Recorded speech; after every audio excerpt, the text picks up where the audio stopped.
Welcome to the Undrafted Uncensored cast of Pod. Hosted by Nick Archuleta.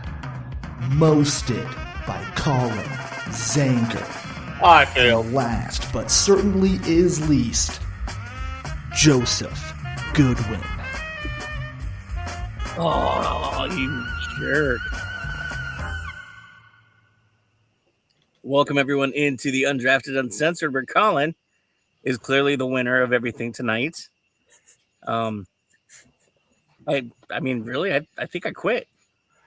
They came in last week while I couldn't walk, and I was like, I hope these are the plates. And I didn't want to open them and look at them and be disappointed because I was already in enough pain from not being able to walk, and to have my second choice come and like be the one that they picked over the undrafted. Nice. Also, real quick, to end the debate or answer the debate, American Coney Island is better than Lafayette. There was a debate on the better dog? I did a live stream from our Instagram before I went to the Coney Islands. And so I went to Lafayette and American. I said I would have my answer on the show. Yeah. So I went to Lafayette first, went to American second, and American won. We've clearly been waiting upon bated breath for this answer. Yeah, clearly everybody cared. So there's the answer, though. I would always, just the Coney Island, you just think of the salt water. You think, I mean, it just brings up delicious memories for me. So when I think about, like, the Coney dog. Yeah. That's what it brings. But when you say the story, name, right? I got nothing. American I got nothing connected to Lafayette. Nothing. No, I don't know the story Detroit, between the two. American. Yeah. Yeah. So they're next door to each other, right? Okay. So they're next door to each other. They were both part of the same family for a long time till Lafayette was sold. And so there's always, when you go to Detroit, you have to pick either one. You can't say I like them both. And so there is a slight difference in their chili. Lafayette is good, but American's just got a little bit more of a like spice kind of flavor to it. Okay. Just a subtle little extra like cumin or something. I don't know. I liked American more. Yeah, it's a little bit different than our green chili. Sometimes at the hotel, there's a little too much cumin in it. A little too much cumin can kill something. Tell you what. Yeah. Well, you know what? There's not too much of. What's up? So one thing, there's not too much of Denver Broncos in Canton, Ohio. Congratulations to Randy Gradishar. And the Orange Crush finally getting represented in Canton, the National Football Hall of Fame. Got a chance to watch his speech last weekend, and it was a good speech. It was a very Gradishar speech, I guess, because it was very, very pointed at everybody else. It was, there were some Bible references, things like that, but that's Gradishar. He's very connected to his religion. I'm not saying there's anything wrong with that. That's just how the speech came about. Gave credit to everybody he needed to, and hopefully Tom Jackson's the next one, or Steve Foley, or there's a number of Broncos that deserve to be in there. And that Orange Crush defense. Hopefully this is the start of many. Yeah, I think Tom Jackson, maybe Louis Wright, the safety, but it's tough, man. Like, I think Gradishar was the main guy, the best guy, the first guy that really needed to go in. I love Tom Jackson a lot. I've heard talk of Lyle Alzado. I don't necessarily love that. He'd go at the half Bronco, half Raider, which is why I don't love that. It's really the only reason. I always thought Rich Tombstone Jackson was an overlooked, should have been a Hall of Famer. Okay. Dude that invented the head slap that Deacon Jones took over. But yeah, that would be really nice to see some of those guys. Although honestly, I think the next guy might end up being Carl Mecklenburg, who didn't quite come into the league yet for the Orange Crush, but would have fit right in if he did. Yeah, Albino Rhino. Hey, well, I mean, Joe, you were there. Like, how was it? What was the scene like? Obviously, you sent us a picture. You met Terrell Davis out there. Yeah. Not on not on a United flight, apparently. Nope. We But took yeah, Southwest. like, how was it? What was the atmosphere? Was it a bunch of like old heads hanging around, like finally seeing their guy get their time? Was it a good mix? In terms Like, of what was it Bronco like? fans, yes. Bronco fans were definitely in the minority because it's the first Houston Texan to get in. So there was a shit ton of Texans fans, and there was a bunch of Bears fans for Steve McMichael because everybody loves Mongo. So they had a huge turnout of Bears and Texans fans, I noticed, more than anybody else. But it was a lot of fun. Everybody had such great just vibes. Like nobody was talking shit. There was a Raider fan. I don't know why he was there. But he had one of the little Top Golf suites in the bar that we were hanging out in. And he turned around and we're all wearing Broncos gear, Randy Gradishar jerseys and shit. He just goes, Raiders. I just went, suck.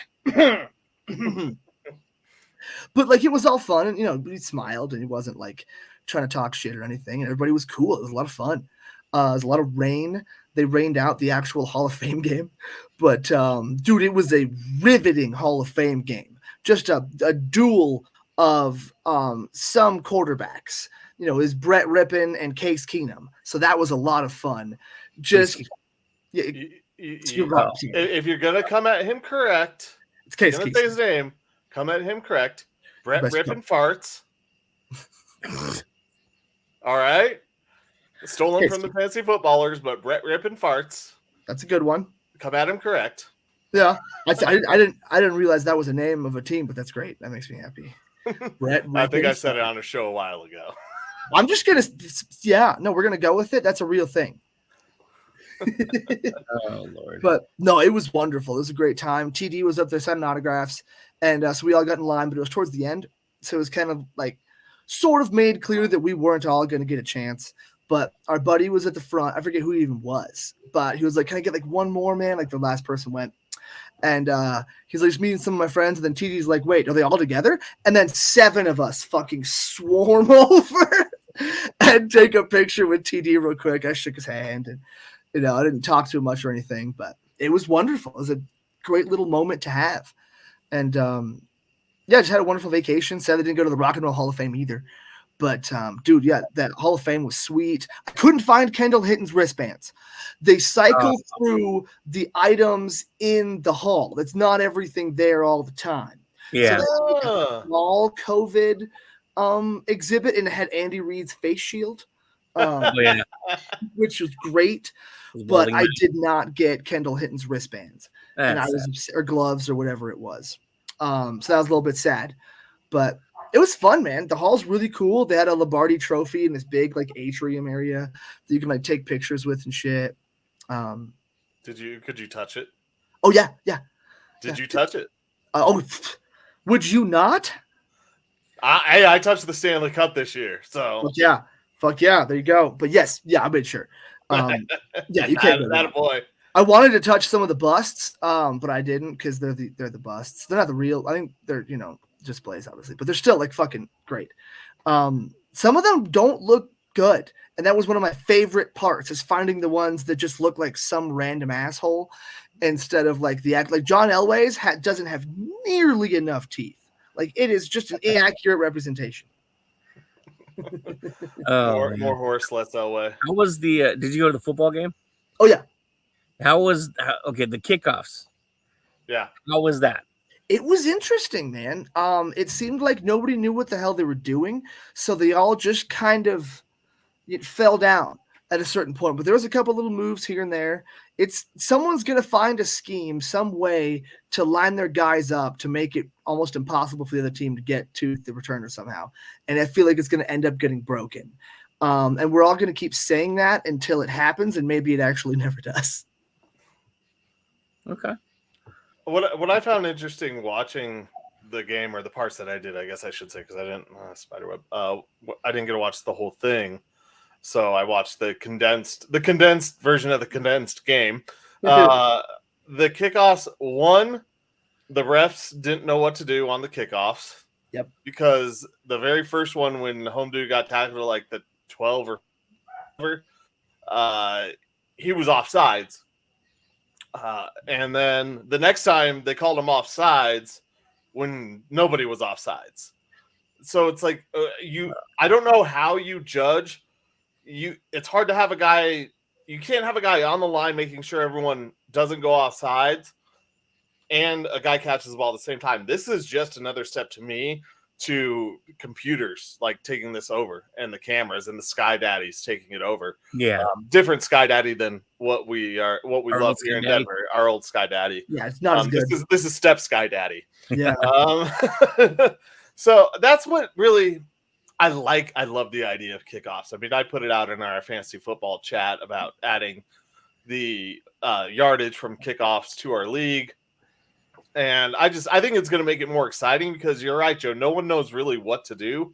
And thank God Belichick isn't around this year to figure it out. The man who loves special teams especially. Yeah, it probably would have been done real quick. I'm really interested to see, like, what if the Dolphins put Tyreek Hill and Jalen Waddle back there? Like, when you think about fast, crazy guys, I mean, the Broncos have Mims and Franklin who are pretty fast, but man, or even if the 49ers decide to go Debo and Ayuk, speaking of Devin Hester, I mean, I would honestly go the opposite maybe and go like big power guy. Like, what if the Ravens put Derrick Henry back there? Oh yeah. And just because there's not enough guys to ever get there and hit him, he can just bust through and keep going. You know, guys like that. Should we throw Javonte up there? Also, I got this hat. Oh, nice. Yeah, you told me you got that on sale. I got it. Here we go. For the Browns, you put Amari Cooper and Jerry Jeudy back there. You let Amari Cooper catch it and then give it to Jerry Jeudy because he'll just fumble the ball. I love it. He won't catch it. I like it. What could possibly go wrong? Hopefully everything. Speaking of what can possibly go wrong, this quarterback thing is really starting to drive me nuts. I'm glad they finally play a game on Sunday because now Peyton has to make some kind of choice at this point, and apparently it's going to be tomorrow. Originally making it seem like it was a 2-horse race. Now all 3 of them are out there again. Joe's shaking his head no. All 3 of them are out there today, but this is getting kind of goofy. Each one has a quality to them that would lead you to believe that Peyton wants them to start. Stidham knows the offense already, and he's Peyton's guy. Bo Nix is his number 1 pick, and he's a well-rounded rookie quarterback. And Zach Wilson is another Peyton guy because they traded for him because he thinks he can fix him. None of them, I mean, obviously none of them are really standing out because none of them are really being given a full opportunity right now. Is game time the first time we're going to see how good these guys really are? Or is this going to be a week 1 thing? It's so tough to tell. Because you're also saying, well, if you're giving these guys game time opportunity, who's running with the ones and in what week? Yeah. If it goes like we assume, it kind of sounds like it's Stidham, then Nix, and then Wilson. Are you really giving Wilson a fair shake? I'm not saying he deserves one. But what I guess what I got to go back to is I know Nix is a rookie. But let's be honest, we've talked so much crap about Zach Wilson, and we laugh at the $5 million a year for a backup quarterback to Russell Wilson. Yeah. And sit him. And I'm not saying you have to take a hold of it. Maybe he has in practice, and Sean just isn't tipping his hat. But man, I really was hoping that if Nix was going to be the guy, he would have just taken this thing and ran with it. And like I said, maybe he has, and we just don't know yet. Yeah. Yeah, I mean, I still have been under the impression that it's going to be Bo Nix from the beginning. I don't really feel like any of the guys need to be out there. Unless Bo looks completely awful, it should be Bo Nix. So to me, I haven't really believed a lot of that subterfuge that you see from, putting in different guys, different things, or media outlets trying to look so much into it. I think it's going to be Bo Nix. I think that's who Sean Payton wants. I think that's the future. I think he wants to be the quarterback guru, and he wants to have his own young, talented guy. So I think I think almost regardless, it's going to be Bo Nix. That's a problem, though, Joe. Like, that's it. That's a problem. Like, yeah. Why are you not letting Bo Nix take as many opportunities as he can? Why are you still making this a battle if it's his job? Like that's what dumbfounds me. I mean, Nick, you talk about how stubborn and hard-headed Sean Payton is. Is this him just trying to make it seem like a competition for longer? Because to me, it's stupid. If it is Bo Nix's job, I think he needs to take all the reps he can possibly take. That's a good point. Yeah. Well, and kind of to play off of what you said earlier, Colin, you look at it, if each one's getting a week. Obviously, Stidham's going to get the first week because he knows the offense best, and Peyton feels like that's the best leader to take you out there in that first preseason game. Second week is Bo Nix. Third week, that's when the Packers come into town. And that's when you have the cross practices and, which of those three guys do you want to send out into practice against another NFL team? Well, you're not going to risk your man. You're not going to risk your rookie. You're going to throw the guy out there that's got NFL time, that knows how to get away from an NFL defense in week 3, and that way week 4 is when you establish who your starter is. Well, yeah, I was talking about preseason games though, game 1, game 2, game 3. But it works out that way too, though. Well, because those are week 1, week 2, week 3 is when the Packers come to town. But what the Broncos have done in practice is rotate every day. It's been a different guy running with the runs different guy running with the runs. Hey, Lamar, how you doing? Where's Lamar that's why I was saying that to play off of what you were saying. About diarrhea. Stidham starts, then Nick starts, then Wilson starts, and it just kind of maybe they run itself out. They run with the ones all week leading up to their game. Okay. Yeah. I didn't even think I didn't even think about that because I thought I didn't explain it right. I thought that I just assumed Sean Payton was going to keep rotating through these guys. I just if he's your guy, he's your guy, and Bo Nix should be. Put him in. Just go, fly, birdie, fly. Go, fly. I don't know. I guess we'll find out tomorrow who week 1 is. I'm probably leaning towards Stidham as well. But, it is what it is. So, obviously, I sent you guys a text earlier today. That's the Broncos made a release in their secondary, which is weird because they need secondary help. But Jaden Stearns is gone. And so is this the Broncos' way of saying we might have made a mistake and we're trying to bring Justin Simmons back? I've heard that take before. Deeper now? You heard that somewhere. Oh, did you? Yeah, I don't know. No. I literally just said it while you were talking. Oh. Sorry. No, you're good. I know you don't have headphones on where you're at, so it's hard to catch everything. I think that what this is, well, one, I heard that Caden Stearns was pushing for more time. Oh. After the injury, so I heard that he was pushing for more time and he wasn't getting it, and so maybe that's Sean Payton, like, my house, get out. Like, I'm giving you the time that you're getting. Like, line up and follow these rules, especially during training camp, or you're out of here. So it could have been that. That was not what I heard, but that's kind of my assumption from hearing that he was asking or wanting more time to get an opportunity. Okay. But it seems like PJ Locke is locked in. PJ's locked in. And so Brandon Johnson's injured. We'll see. And that's what I was saying. Like, there's so many. They keep having problems in the secondary. They needed guys to begin with, and neither side is budging on anything right now. And I think at some point Simmons is going to have to get desperate and take whatever's thrown at him. He doesn't want to miss a season. I don't think he's going to miss the season.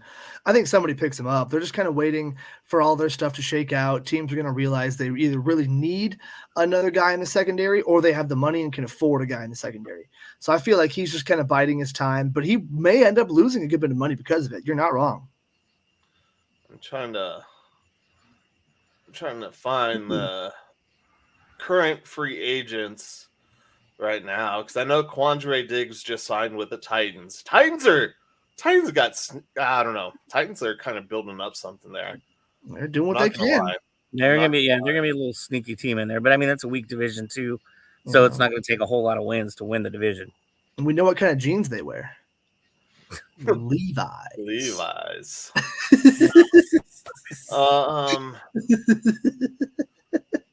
So Antoine Winfield. No, this isn't an up-to-date list. Okay, I'm not going to go look around for an updated list of free agent safeties that haven't signed.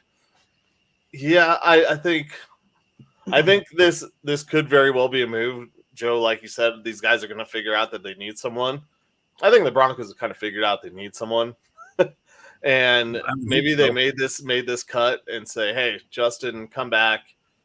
Here's, I don't know, half the salary that you were guaranteed. I'm not sure what you offer him because let's see, Quandre Diggs signed his deal at 1 year. His 1 year deal is worth $3 million plus one more in reachable incentives based on play and one more in performance-based incentives. So that's a max of $5 million for Quandre Diggs, who's pretty damn good. What do you give Justin? He was making 20, right? Yeah. I mean, you gotta find him figure somewhere, and I don't know.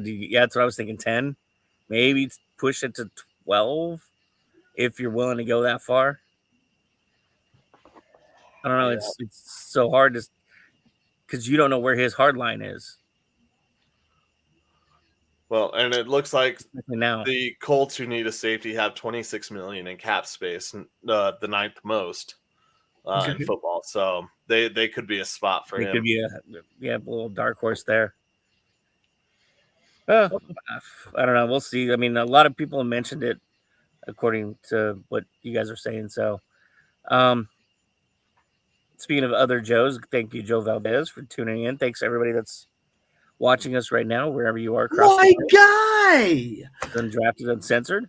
Joe, how you been? What is it? Joe Valdez. Joe BV. Undrafted. Hopefully he's feeling better. Best wishes. You know, Joe's going through some shit. I'm not gonna, dox anybody, of course, but good buddy. I'm glad to see him commenting on the pod. We should try to get him on one of these weekends. Yeah, get in touch with him, see what he says. Yeah, he went to media school with us, so he's technically qualified. So I'm gonna shift this over to the Olympics. Is the men's national team gonna pull this off, or are they just gonna get surprised by somebody again because they like to not start the game off very quickly? Colin, go ahead. I mean, these guys are the epitome of playing with your food. It is. They let one game go down the last second where LeBron hits a shot that you just kind of knew was going in from the start. In a game that didn't matter, but they still won. And let's be honest, the South Sudan line went from like 46.5 down to 29.5. And yeah, Team USA didn't cover it, but they still won by 27, I think was the final. Okay. Or maybe it was 19. I can't remember the exact point total. These guys are just far and away the best team. The only thing that I really hope for, there are two things that I would hope for if this were to happen. If Team USA loses, they end up playing France. Yes. And then they lose to France. And Joel Embiid just cries. The other thing I hope happens, which can't really happen, but would be USA Serbia, and then Joel Embiid just sits on the bench while Jokic goes to work and does some work. Those would be besides USA winning. Those are the only two other outcomes that I would hope for. Don't even get a medal. Let France beat you in their home country. Let Wembanyama scare off Joel Embiid, and let Jokic carry his team to gold. Let Joker be Joker. Gold. I mean, I watched that Serbian team. There's not a whole lot of guys that are helping Joker out. That's gonna be a rough game. That's gonna be a lot of the Joker scoring 30 with 20 assists, and no, the guys have to make shots for him to get an assist. They have to make shots, so it's gonna be all Joker. That's gonna be a lot of Bogdanovic. Yeah, Mr. Bogdanovic. And they got the former EuroLeague MVP at point guard, Vasilije Micic, which is a very fun name. He's just a short guard that apparently he can hit shots, but man, it's going to be rough, getting guarded by, like it's not Steph, but Drew Holiday and Derek White. Yeah, but Steph will also be there hitting all the threes. That's going to be fun. I haven't seen the exact bracket. I know that USA plays Brazil game 1. That's tomorrow, I want to say. And then I don't actually know anything else about it. They'll play the winner of the Serbia matchup in the next round. Okay. Did they already play Brazil? No. So it's not yet, but they will if they win, which we're kind of assuming they're going to. Assume. And if Serbia wins, then Team USA will play Serbia again to get to the gold medal game, I believe. And then on the other side is France and Belgium or the Netherlands. And then I had it up earlier looking for the victory formation stuff. But yeah. We can find it later. USA should just they're probably gonna win it all, like I said. But if anything happens, I just don't want them to even medal. And that's a really light a fire because I think that we have become lazy in basketball as far as the effort goes in some of these games. So it looks to me the first round is set. It's USA Brazil tomorrow at 1:30. That's what I'm saying. You said they played the winner of some other thing that hasn't happened. Serbia. Serbia's playing Australia. Yeah, they play the winner of that. Oh, afterwards. I thought you were saying. Oh, sorry. To go to the next match, and then the other part of the bracket is like France and Netherlands or something. Yeah, you've got France, Canada, Serbia, Australia, Germany, Greece, Brazil, US. And then there's also a women's bracket that I'm not going to read. Nope. Thanks, Caitlin Clark. Yeah, we would have. It would have been fun. We would have had the Caitlin Clark, Angel Reese pick and roll. We're getting none of those things. Yeah. Okay. You know what else is fun? Sports. Watching all these gymnasts try to keep up with some mobiles. Like, she's amazing. That's good. She's probably amazing. The best gymnast ever. That's that Brazilian gymnast, Andrade. She's giving her a little run for her money right now. She's pushing her to really make sure she's like close to perfect every time, and I'm here for that. Okay, I haven't watched much of the gymnasty stuff. Well, they're basically wrapped up. I think tomorrow might be the last day. Yeah. Oh, that's too bad. Well, I'll check some out. What I will say, one of the things that I've loved from this Olympics is this meme that came out. It was after Simone Biles did her routine or her jump. Maybe it was on the pommel horse or whatever. After she did that, the camera pans to the next in line, and they're just like stone-faced dead, like, we have to beat that. Yeah. Like, oh, this sucks. That sucks. At least the silver, I guess. Hey, I'm just happy to be here. Well, it's like, it's like one girl in particular, but then the rest of her team, I think there's 3 other girls, ladies behind her standing, and they're just all like, we're done. Yep. Can't do that. U.S. women's national team squeaked out a victory. They needed extra time to do it. That was a little surprising. Usually a team that dominates their way, like the men's basketball, they had a little bit of a hard time. I think it was Brazil. That they played, yes, on Sunday.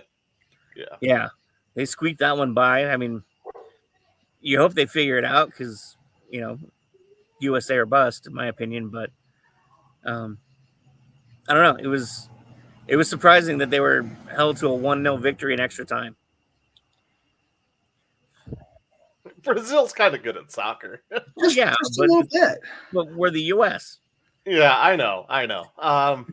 I do want to say, like, you kind of, I don't want to say you saw signs, but there were some worrisome things from the beginning in the women's first game where they only won 3-0 when goals matter for your seeding into the next round. The first game of pool play, I guess I should say, and they only won 3-0, and when they kind of took their foot off the gas, and that's kind of like Team USA basketball. You're taking your foot off the gas when you really should be. I don't know. I'm of the opinion of you pound your opponent into submission. Yeah. And then when they give up and when it's you still you respect them, but they're still playing hard. Yeah. Exactly. If the other team stops playing, then cool. Yeah. It's like I wasn't able to play baseball this last weekend, but 2 weekends ago, we had a team up that was up by 12 runs and home dude with 1 inning left. I mean, they were killing us like most of our games. But home dude goes home, takes home while we're walking in the ball from the outfield. And bad on us for not paying attention. Yeah. But he took an extra base and just continued to go home. It's just like there was a part of me that was like, man, I don't throw hard, but let me pitch. I'm gonna plunk him in the next game. Like I got 1 in me, coach. I'm just fucking mad. I'm rearing it back and going. When the other team is going through the motions, you don't do the extra things and take the extra goals. But it seems like Team USA did just kind of lay up and stop any sort of attack when the other team was still playing. So yeah. And sorry, what I mean by respect your opponent is you always play to your best ability, because they're doing that themselves. So you don't show them the disrespect of just like letting up and not giving a shit and not caring, unless they've clearly given up themselves, like you're saying, Colin. Yeah. You respect the opponent and you play them until they're done playing you. When they wave the white flag, you also acknowledge it and you go on with the rest of the game. Exactly. Yeah. Sportsmanship and stuff. Well, speaking of plunking your opponents, you sent us that text the other day from MLB Network of D-Row going over Tovar. Yes. Is that national attention finally showing that the youth movement of the Rockies is starting to turn a corner a little bit? I think it is. I mean, especially if D-Row's given that attention. Okay. So you just do this to just make me feel better about myself. No. So okay, it's cool. Like that they got on it. It's more of just a funny thing. You're talking about the game's over, just swing the bat.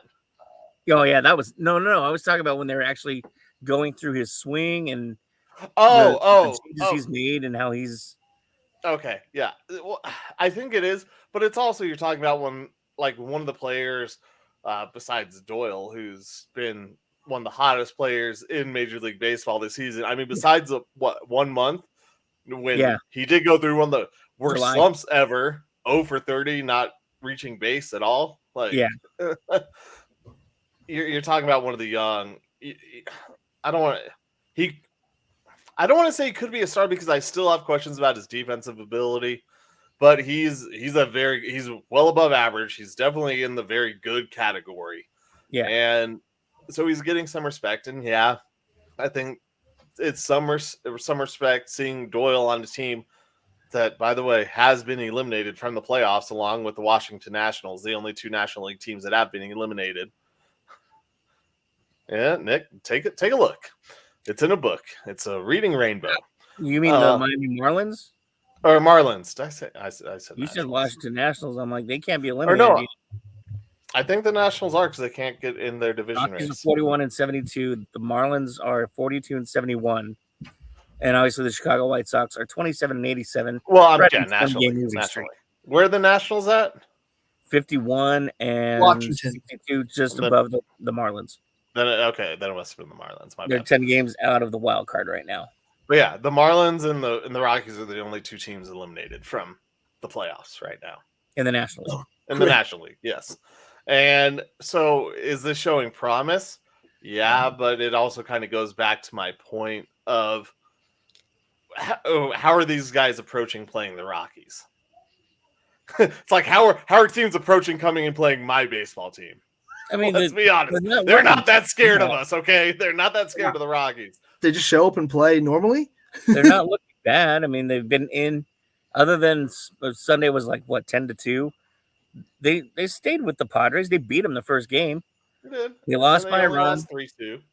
They lost by a run. I mean, they beat Carlos Estevez and the Angels, who are also terrible. Well, not they had a run. Well, But I they mean, lost speaking but of they terrible, just lost Mike Trout. I was just gonna say that was where I was gonna go with that. Is that he's gonna be the guy that you're always gonna wonder how his career would have gone if he'd have gone anywhere else, because Yep. he is getting hurt so much You're talking about in Los pinstripes. Angeles and Anaheim, and man, it is so hard to watch him just injury after injury after injury because there's so much promise. Yeah, and you're also with Mike Trout. The problem is he feels like he has to carry the team because he's the only one there, and Especially now that Ohtani's gone. Well, and when he was first up, they had Pujols. You know, they had other Yeah. guys and stars, and he was one of them. But they've Anthony never been able Rendon, to who do finally anything. does it just for a job. Sorry. They've never been able to put it together, and so for him, I'm sure he feels like he has to carry it. That's why he has to continue to play center and get injured, and it just sucks. Yeah, there's going to be a lot of what could have beens for Mike Trout. Yeah.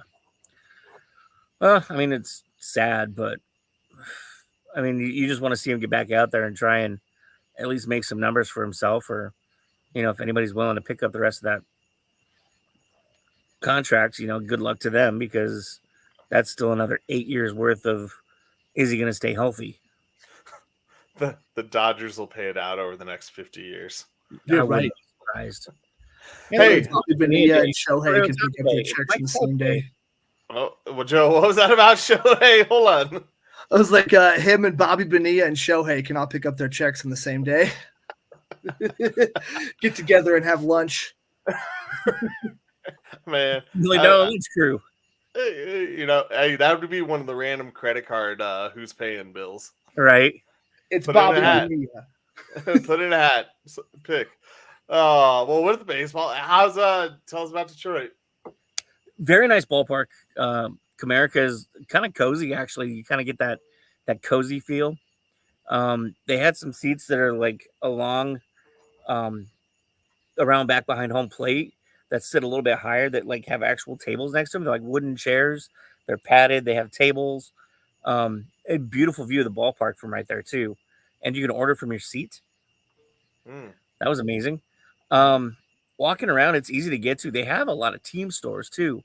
I was kind of surprised, like, basically the two corners and home plate, you have legit sized team stores, not like Nice. every ballpark has just the one, and then you have like the little stands or like the little shops. They have actual team stores almost everywhere. The area where it sits is pretty easy to get around. They have the hotel I was staying at. They have what's called the People Mover, and so it's like a monorail basically. All I had to do was walk out of my hotel, go up the elevator, and jump on this People Mover, and it was like 6 stops. That's and right there, I walked a block and a half, and I'm in Comerica. The entryways are really amazing because they have the tigers out there. The design is amazing. It's literally across the street from Ford Field, which is kind of cool, and 2 blocks away from Mom's Spaghetti.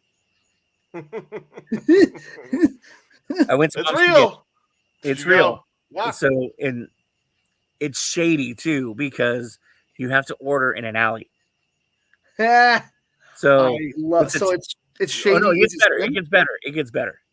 So you're standing across this park looking at the Little Caesars corporate headquarters. And as you walk over there, it's connected to a restaurant underneath like the first level. And then if you go facing it, you go to your left and around the corner. In the alley is a window where it's got the Mom Spaghetti sign, and that's where you order your food. You have to go up to this little window that looks like a little convenience store window. You order your food, and then after you get your food, then you can go inside to the restaurant and try and find a place to sit. Okay. And so I didn't have nearly enough time to like stand there because I didn't want the food to get cold. So I just went back to my hotel room because it's like a 10-minute train ride. Nothing. I mean, all the levels are really easy to access. A lot of good places to just stop and grab food. The carousel was there. The Ferris wheel was there. It's kind of cool. It was kind of I still think it's kind of goofy that those are in there, but like when you start watching these kids kind of running around and getting a chance to, let off some boredom steam, it makes sense. I mean, everybody there was really friendly too. I was pleasantly surprised that like every staff member I talked to was amazingly friendly. View of the game was really good, and yeah, I mean it's a beautiful ballpark. It's well worth the trip. I know you'll enjoy it. Yeah. They got the statues inside of some of their bigger players, obviously Ty Cobb and guys like that. They have the retired numbers. They had just retired Jim Leland's number on Saturday. Oh, that's right. I forgot that happened. Yeah, so they did that on Saturday. I didn't bring his poster to have him sign, though. A little disappointed in myself. Nobody's going to laugh at that. I missed it. I was coughing. I said I didn't bring a Rockies poster for him to sign. Oh, yeah. Yeah. Did you have one? Number 11 jersey, but I forgot to bring it. Yeah, I said should have had a pack of smokes pulling a heater while he walked up to him. Well, I would have given him the cigarettes to sign the jersey. Yeah, and then after he signed it, wrote "I quit." Pretty sure that would have been way better.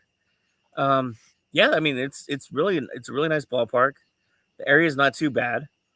As long as you stay like within a certain radius of downtown, you're fine. There were a couple times when I was walking around trying to find things, just wandering around during the day, that you got a sense that you were probably a couple blocks out of your comfort zone. So, you just double back a little bit and find your safe spot again.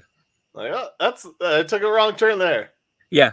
I'm like, ooh, that was a wrong turn to Albuquerque. Let's go this way. Is this Mom Spaghetti? No, give me your money. Yeah, I had Buddy's Pizza. That was the original Detroit pizza. Okay. I had Mom Spaghetti, and obviously I had the Coney's, which I preferred American over Lafayette. I'm excited to try a lot of pizza out there. It's really good, and remind me too, dude. I got to get you my book. Oh yeah, I forgot. I got to get you my book a while ago. Yeah, well, I forgot until I saw him earlier today. I was like, I got to lend these to Colin. You know what else Colin needs to do? Colin needs to take over. This is the victory formation. All right, boys, here we go. Best play in football. 6 red tight diamond victory on 1. Break. Okay, 3, 2, 1, let's jam. The Pick'em segment, proving that Colin Zanker is the most humble man in the history of time. Least. Featuring Nick Archuleta, wishing he was somewhere else. And Joe Goodwin, just kind of winging it. That's right. We are at the victory formation, part of Undrafted Uncensored. See me around. Say hi. Monica, I'll probably think I did something wrong. Oh, we love it. And yeah, Nick is somewhere else. He is in Pennsylvania. Joe's here. Joe's back, yeah? Guess who's back? Joe's back. Yes, sir. And I've been in Colorado. Can you guys hear all that walking? No. Oh, good. Then I'm going to stop muting shit. Yeah, I've been back I'm kind of back to walking, thankfully. Well, you know what? Speaking of back, one of us went 3-1, one of us went 2-2, and the other one went 1-3. Another number. Well, we will start off with the South Africa versus Ireland Rugby Sevens. We know who won that one for sure. I was paying attention. That would be me, as I was the only one to choose South Africa. Yeah. So Ireland was the favorite, but they end up losing, winning me 25-50 in the biggest odds win of the week. We move on to the Sunday night baseball game, which we all know that Nick got because it was Yankees versus Red Sox last Sunday. And Joe picked with Nick, and so I got that wrong. If you're keeping track, we're all 1-1 right now. So who is going to be the 3-1? Well, we'll keep the suspense going for a little while because in the volleyball, Italy and Qatar, I don't care what you say, it's Qatar. They played, and Italy came out victorious. So Nick and Joe both got that one right, meaning I was the one who ended up at 1-3. Yeah. Poland versus Japan. Do you guys remember who you picked in Poland versus Japan? Poland? Japan? Nick picked Poland. The one that Joe didn't follow him with on this round. And Joe ends up going 2-2. Nick, the big winner of the week, going 3-1, winning 44-37. Almost catching up to Joe with his 17-47 lead. Joe still in first at 569. Nice. 68. Nick in second at 547.64. So only $22.04 away. I lost $4.15, so I'm down to $319.30. And that's all right, because y'all know what's coming. It's football time. It's more than the CU Buffs. Let's get into this week's picks. First, we have. Oh, I love starting it off like this when it works out this way, because I know how much Nick loves these two choices. God damn it. Can't wait. Tomorrow's night primetime game. Philadelphia Phillies against the Los Angeles Dodgers. Philly's been losing, dude. I can't pick the Dodgers. The Phillies in their skid. Phillies are actually favorite at home, I should let you know. Are just slight underdogs, -105 to -115. But you said you chose Philly? Oh, yeah. Okay. Joe, who do you got? I'll take the Dodgers there, Colin. Okay, he's breaking from tradition of, well, I guess, or he's continuing the same tradition as last week, because I'm taking the Dodgers also to win this game. So, Joe, hopefully this losing isn't contagious, but you know what it is? It's football time, preseason style. My favorite. And we have the closest, the best one I could find was the Eagles versus the Ravens. Eagles underdogs at +140, Ravens favorites at -165. Joe, who you got? Ravens. That's John Harbaugh. He wants to win all the preseason games. You know, I'm glad you said that, because he does win. He does want to win all the preseason games. However, they did lose one last year, and I think that trend continues. Give me the Eagles. Nick?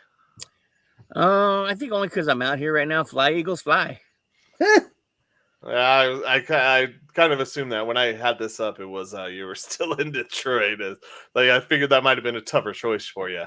No. All right. Now you probably would have like, well, I'm going to Pennsylvania, so I'll just choose the Eagles. Probably would have been the same, yeah. Well, we talked about this game a little bit earlier. Well, we talked about these next two games. We move on to the Olympics. We are choosing between Team Canada and Team France. It was the closest odds I can find, and they're not really that close, as Team Canada is a heavy favorite at -345 with SGA going off as of late. And Team France with Don't Call Me Home, Joel Embiid, at +275. I'm actually taking the underdog in France because I like Wembanyama to take over and put his stamp on these Olympics. Nick, who you got? I think I'm going to stay safe. I'm going to go with Canada. Probably smart. Joe? Did you say Joel Embiid plays for France? No. Okay, good. He could, because he has. Yeah. Yes, that's what I'm saying. Okay. The Joel Embiid list. I can't remember exactly what I said. Yeah. Don't call me home, Joel Embiid. Don't call me home, Joel Embiid. Yeah. Yes, Take yes. me home. No, don't. Canada is not good in the front court. They are amazing in the back court and the wings. Like Shai Gilgeous-Alexander, Jamal Murray, my guy Lou Dort. They've got RJ Barrett. They have a lot of really good outside guys. But when Norman Powell, who was a third stringer on the finals team for sure, but literally did not get minutes because of Gafford and Lively, is your starting center now. But France doesn't have much else. They barely were able to beat Japan, and the only game I watched them play, this little Japanese point guard was flying all over the court, got it ruining the game also because he took every single shot. So he was the reason that they were there and also the reason they lost. It was really funny. It was like 5-foot Japanese Superman. I'm gonna say all that to pick Canada. Okay. One thing, speaking of little guys, did any of you guys see Team China, women's basketball Team China versus South Korea? I want to say it was. No, but I love it. Oh man, Team China has a huge. I mean, Deuce Bigelow, male gigolo. That's a huge bitch on their team, and literally she gets the tip off. She just stands there and tip, and then she walks underneath the basket, puts her hand up. The other little girl who's right at about maybe her belly button, maybe a little higher, goes and tries to jump it. She just tips it a little further in the air, holds it with one hand, and lays it up and in. Yeah, I should have pulled that clip because that was I saw that. I was like, well, you basically have an automatic win. Just place her down there unless the other team hits every single three that they take. Yeah. Like I said, I'm pretty sure it was China and South Korea, but I can't say for sure. But we move on to our last and final game of the week. Women's soccer semis. Brazil versus Spain. So we were wrong. Team USA was not playing. Yeah, Brazil and Spain. Or no, I just filled that out. Yeah. Brazil and Spain. I don't have odds for it. They did not have them up yet. So just pick your poison there, Nick. It's my culture. I'm going Spain. There you go. All right. Joe. Those are both good soccer playing countries. I should have said football. Fuck it. Spain. They are both soccer playing countries. And you know what? To be not just to be different, but I got to say, I enjoyed watching Team Brazil play beach volleyball much more than Team Spain, although both were great. So give me Team Brazil. Can't fault you there. It's a wonderful sport. Wonderful. Hopefully you can do play-by-play one day for it. You know what else is wonderful? I saw a worrying trend actually in the field of beach volleyball. There were some girls wearing regular shorts. I'm not okay for that for the future of the sport. And the Muslim, I can't remember where the Muslim team is from, which Muslim country, but they were wearing their full outfit. Like they had black spandex on covering everything and their hijab and everything like that. But yeah, they were wearing full black. I was like, oh, I would not want to be playing. No, that's crazy. It feels like they probably should have been feeding the ducks. Oh, man. Well, thank you everybody for tuning in tonight. Thank you, Michael Spillane and everybody over at ep.112sports.com for hosting us. Don't forget, there's all kinds of other shows over there as well. So ep.112sports.com. Head over there. Check out the Wheelhouse. Check out Between the Lines, Gridiron Intel. And thank you to Pikes Peak Sports Cards, our sponsor. So check out Pikes Peak Sports Cards as well for all your card needs. Colin? And yes, make sure you stay tuned because we already did our way too early picking rankings. And in the next 3 weeks, we're going to have our real, verified, set in stone season rankings. Our official picks for the Broncos. We will after some of these games that we still don't know who the starter is. Yes. Gotta mention that. We could also pick who we think the starter is going to be. As long as we each get one of them. Yeah, I'll pull it out of a hat for each of us. Honestly, I think we could just choose. I doubt anyone's actually going to pick Zach Wilson, so we could just pick it like a game. Stidham or Bo Nix. I'm going to pick Zach Wilson now just to be the underdog guy. Yeah, right. For Love Colin it. Zanker and Joe Beaver, I'm Nick Archuleta. This has been Undrafted Uncensored. Thanks, everybody, for tuning in. Until next time, may the power protect you. Sometimes we pick games, you can pick a tie. Zach Wilson would be the